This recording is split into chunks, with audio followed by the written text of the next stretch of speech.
What's up, guys? Welcome to week number 5 of our all Teambuilder Dynasty mode in NCAA 14. We've got an interstate, a little bit of a rivalry out-of-conference game here between Vanderbilt and Gallatin.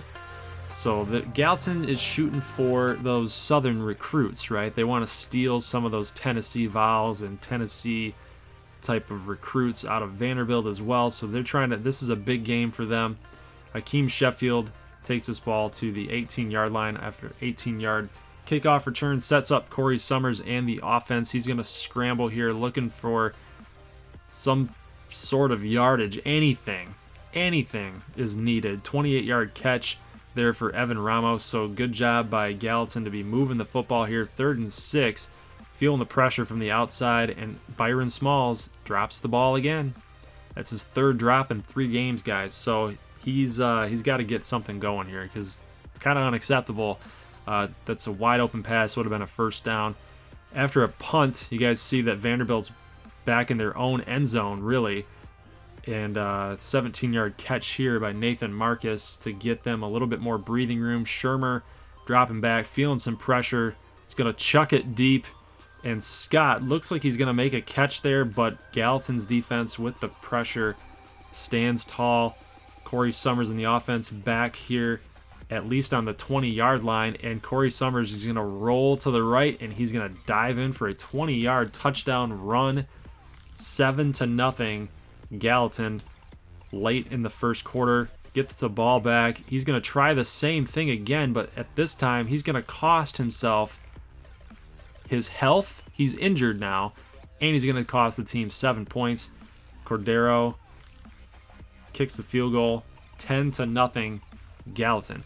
So Vanderbilt with the ball back, and Sherfield from Shermer, look at that, busting tackles, using the speed. He's down the sideline for a touchdown, 80 yards off a curl route. So very, very poor tackling by Gallatin. Crispin McKinney is going to come on in, the backup quarterback for Gallatin. Corey Summers is hurt. His first attempt in the game for an option and a run is one rush for 21 yards. So Crispin McKinney, a little bit of a Lamar Jackson type. Check out this speed. He's outrunning that defensive end. He should outrun that defensive end. He's going to get tackled at the 1-yard line. 1st and goal.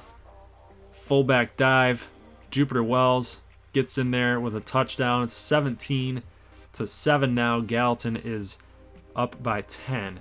So Vanderbilt with the football back. It is middle second quarter. Pressure up the middle, and Medina is going to jump on in there, jump the route for an interception. First turnover on the game for Vanderbilt. So very, very bad pass by Shermer. He probably just should have taken the sack. Gallatin unable to do anything on offense off that interception. Vanderbilt gets the football back. Nathan Marcus catching that ball for a 3-yard loss. Shermer looking to the outside for Sherfield, and look at the moves by Sherfield. Gallatin unable to tackle him again. At least gets him down to the 1-yard line. Going to go all-out blitz here, but it's not going to matter. Another missed tackle. Ralph Webb with a 1-yard touchdown run. 17-14 now. Gallatin still up. They've got the ball here. Looking deep. Corey Summers comes back into the game looking for Peyton Strahler. He's got him. 46-yard touchdown. Gallatin defense still holding strong, 24-14. Summers gets the ball back, and he's able to get another option run. Their 26-yard pitch to Preston Anderson. So Summers is coming in, guys, and he seems more right now than he did before the injury. So after the injury, he looks like he's just on his A game. Look at that catch and touchdown by Aries Wright. Gallatin defense still holding strong, and then Summers does that. Throws a bad interception, gives the ball away. It's okay, though. They're up 31-14 late in the third quarter. Can take a little bit of a risk, but you don't want this to happen. Nathan Marcus off a slant route, 43-yard reception. It's going to put Vanderbilt in the opportunity in the driver's seat here to come back. Trent Sherfield, 3-yard touchdown. This guy has had a huge game thus far. Vanderbilt is now down by 10. So Summers in the offense driving, gets the ball up to at least the 1 yard line. Again, the 2 or the 1. I can't tell from here. It's probably the 2 yard line. Ball rushed up the middle by Travis Monahan. He's going to get in for a touchdown. So Gallatin's now up 38-21. So as long as they keep scoring, right, they can hold this Vanderbilt onslaught, this charge at bay. So missed tackle there, missed sack. And look at that. Caleb Scott, 42-yard touchdown. It is now 41-28, guys, after this field goal. Gallatin's going to hold on and get this W, this interstate rivalry W in Vanderbilt. They wanted to pad their stats, right? They did this before. After questioning my brother on why does he like to pad his stats? Why does he like to do that?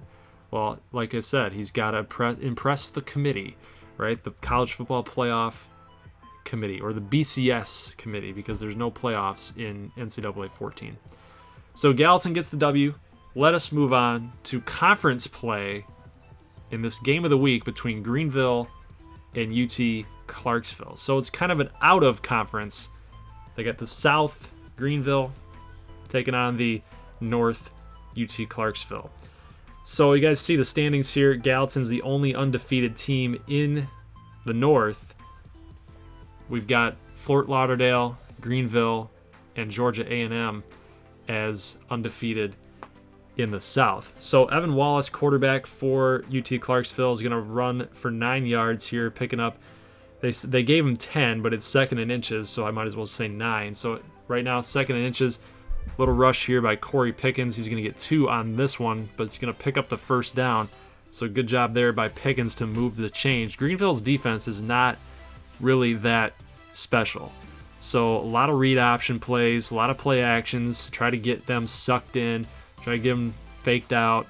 And when you actually do want to run a pass or run a play, they're going to be hanging back, or run a run or call a run. They're going to be hanging back, get some easy yards that way. So Clarksville looking to move the ball downfield, but getting pressure here.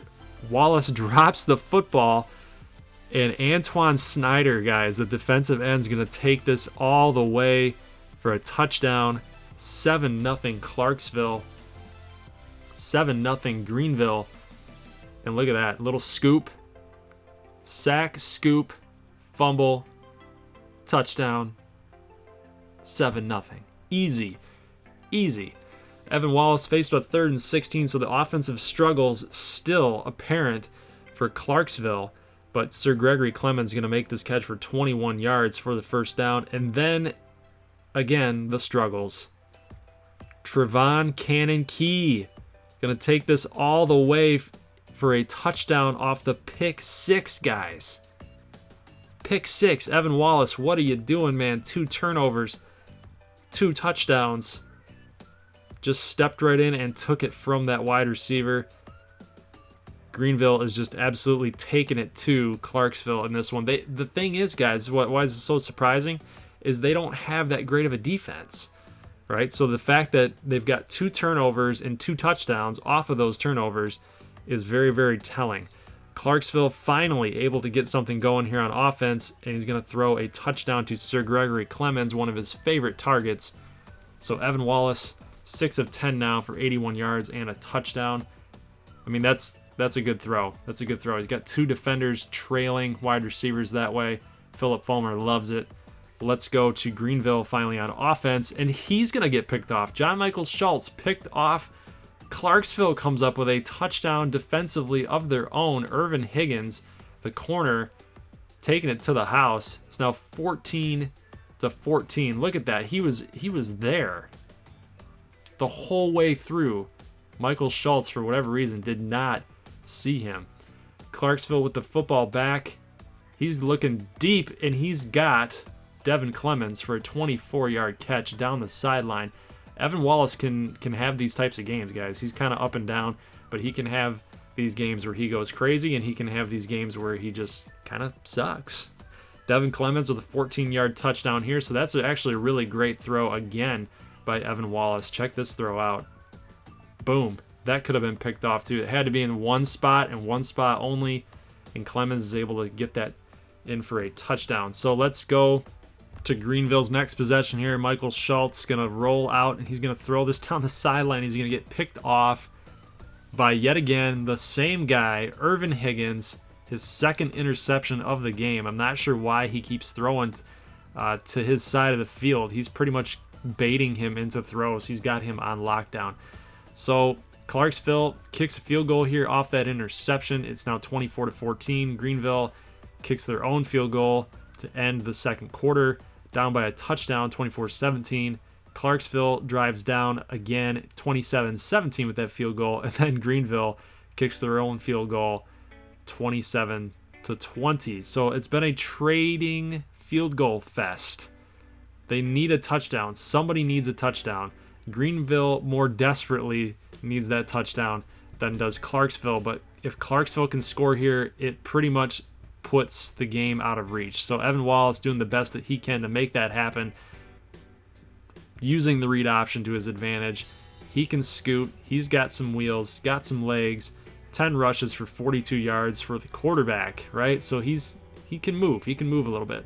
3rd and 27 now off of a clipping call, and Jakari Love is going to get this ball. He's going to shove off a defender. I think that's McQueen, Travell McQueen, and for a 16-yard rush. So 4th and 12 now. Greenville holds. Had to force him to a field goal and not give up a touchdown. But yet again, guys, trading field goals back and forth, back and forth. So Clarksville is going to kick this field goal and convert. It's now 30-20, but by no means is Greenville out of this game. Michael Schultz has to drive him down the field, but he's going to throw a lob pass to, again, Irvin Higgins. 3rd interception on the game, guys. That pretty much seals it. Greenville with 1 timeout left, 57 seconds to go, and this game is over. So Clarksville gets the W inside Greenville territory. Hostile environment. The fans are crazy out there in Greenville, but Clarksville hangs on, gets a conference win, a much-needed conference win, and Greenville drops to 3-1 now. So guys, I will see you on the flip side. We'll check out the scores right here for week number 5. So here's the week 5 scores, guys. You got Ohio Western beating Cape Coral 16-3. Yet again, another low-scoring affair for both squads. Only 16 points for Ohio Western, so they got to get the offense going. But they played some pretty solid defense against Cape Coral. Carolina Atlantic beat up on Carolina rival Eastern Carolina University 44-21. You guys saw the Gallatin game. No Daytona State this week.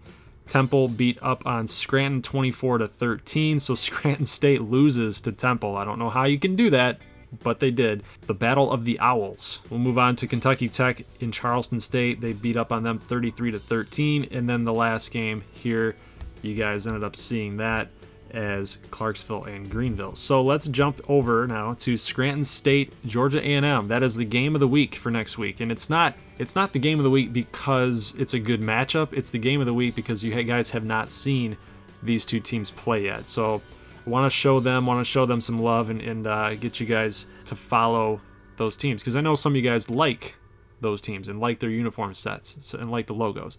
So we'll show them and get them going. We got Carolina Atlantic at Daytona State, so that's a big game for Daytona State. Big offenses in that game.